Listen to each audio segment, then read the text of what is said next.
May mga ilan nagtatanong dito, tinatanggap daw ba yung ibang brand or mga China bike na motor? Sa totoo lang mga paps, dati talaga hindi yan tinatanggap. Ang tinatanggap lang talaga ni Angkas yung mga branded na motor. Kagaya ng Yamaha, Suzuki, Honda, Kawasaki, at saka yung SYM din dati tinatanggap na rin pala yung dati ni Angkas. At saka yung Kimco, tinatanggap din yun. Pero ngayon mga paps, tinatanggap na ngayon ni Angkas lahat ng klase ng motor. Basta 2017 year model pataas yan, pasok talaga yan sa Angkas. Saka dapat all stock at syempre presentable pa yung motor. Kaya sa mga nagtatanong dyan kung anong klaseng motor ang tinatanggap ni Angkas, mag-apply na kayo dahil lahat ng klase ng motor tinatanggap.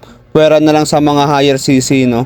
Mga 200cc pataas mga paps, medyo alanganin tayo dyan. At sa mga nagtatanong naman dyan kung saan nga ba matatagpuan si Angkas o yung office ng Angkas, lagay nyo lang sa mapa, Angkas Tagumpay Center. Kumuha rin kayo ng NBA clearance tsaka barangay clearance. Kahit yun lang mga paps. Yung ORCR ninyo, syempre dadalhin nyo rin yan.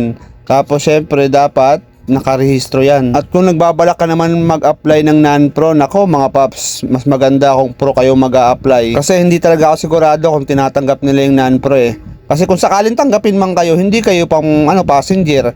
Ang booking nyo lang matatanggap nyan, sigurado parcel lang. Ganun lang. Pero tingin ko hindi yan tumatanggap ng non-pro Kaya magpa-pro na kayo mga paps.